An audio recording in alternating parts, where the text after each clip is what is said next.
এবার আমরা দেখাই দিব কেমনে জোরে মারতে হয়। আচ্ছা, রাহুল বলছে যে দেখিয়ে দেবো কিভাবে জোরে মারতে হয়, কিন্তু এখানে কৃতিত্ব দিতে হবে সাফাতকে, যিনি কিনা মেন্ডিকে নিয়ে একটু ছিনিমিনি খেলছিলেন যে আগাবেন নাকি আগাবেন না।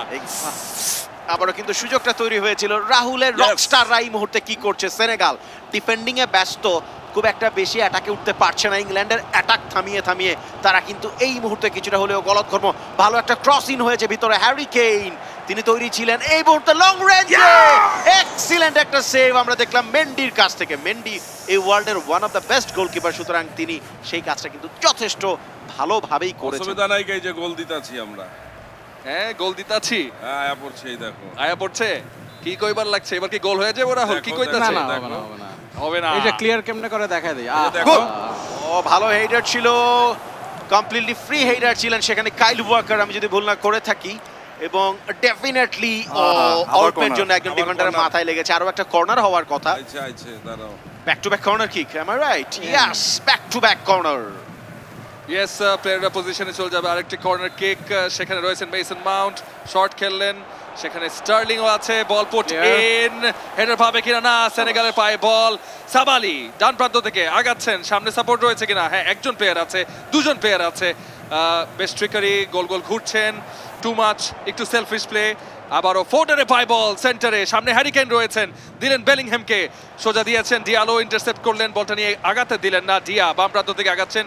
আবারও আমরা বেশ জাগলিং এবং ট্রিপলিং দেখছি কিন্তু দুই দল থেকে। এক্সিলেন্ট কিছু ফুটবল এই মুহূর্তে, কিন্তু ইংল্যান্ডের সুযোগ, দারুণ পাস, এবং শেষ পর্যন্ত আরও একবার সেনেগালের ডিফেন্স বাঁচিয়ে দিল সেনেগালকে গোল খাওয়ার হাত থেকে।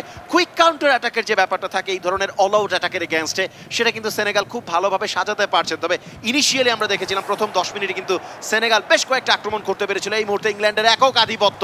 রাইম স্টার্লিং মেন্ডির কাছে একটা ব্যাকপাস হয়েছেন, ফাইনালি মেন্ডি ক্লিয়ার করে দিয়েছেন। এবারও কিন্তু কোনো ধরনের হার্ম কিংবা ড্যামেজ আমরা দেখলাম না। ইয়েস গাই মাঝ মাঠে বল, তারপরও আবারও তার কাছে মানের থেকে ডিয়াটা ইয়েস উপর প্রান্তে উপরে বল দেওয়ার চেষ্টা, একটা থ্রু বল দেওয়ার চেষ্টা ছিল, ওয়েল ইন্টারসেপ্টেড। মাউন্ট, স্টার্লিং ঘুরছেন, সামনে হ্যারি কেইন রয়েছে, ফোডেন নাকি? ইয়েস, ফোডেনের কাছে বল, সামনে কল করা হচ্ছে, আবারও স্টার্লিংকে ফেরত, নিচে হ্যারি কেইনকে 1-2, স্টার্লিং এর পায়ে বল। গ্রেট ডিফেন্ডিং, কুলিবালি এবং মেন্ডি যেন সেনেগালকে বাঁচিয়ে রাখছেন। এক্স্যাক্টলি, কুলিবালির কথা আমরা খুব ভালো করেই জানি। এই মুহূর্তে one of the toughest centre back দুনিয়ার। আবারও কিন্তু সুযোগ, Raheem Sterling, Mendy once again. এবার অবশ্য খুব ন্যারো অ্যাঙ্গেল থেকে শটটা নিয়েছিলেন ডান পায়ে রাইম স্টার্লিং, এবং খুব ভালো পজিশনে ছিলেন। ঠান্ডা, একটু ঠান্ডা, ফোকাস।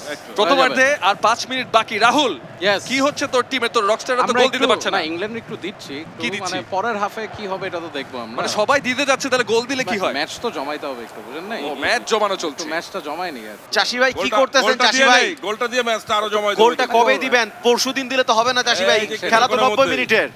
কিছুক্ষণের মধ্যে দিয়ে দিচ্ছি। কিছুক্ষণের মধ্যে চাষি ভাই কিন্তু গোলটা দিয়ে ছাড়বো, কিন্তু কেমনে দিব সেইটাই আমি বুঝতেছি না। দেখো দেখো দিতাছি কেমনে দিতাছেন, কেমনে দিতাছেন? সময় তো যাইতেছে গা ভাই, 45 মিনিট অলরেডি গেছেই গা। বহুত আছে, বহুত আছে। ইয়েস, দ্বিতীয়ার্ধের খেলা এখনো রয়েছে, কিন্তু তারপরও 1 মিনিট প্লাস স্টপেজ টাইম থাকবে।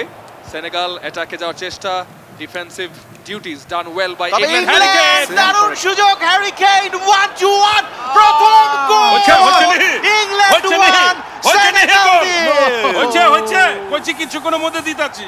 ইয়েস, চাষি আলম বলেছিলেন যে দিতাছি এবং দিয়ে দিয়েছেন। একটু জমাই দিলাম। কিছু বলতে চান রকস্টারদেরকে? রকস্টারদের কি বলবো, ওরা রকস্টার, ওরা গানই গাবে। খেলা তো সহজ না। এই সেকেন্ড হাফ বললাম তো, ম্যাচটা তো একটু জমাইতে হবে। সেকেন্ড হাফে আমরা আসতেছি, কোনো ব্যাপার না নাকি ব্রো?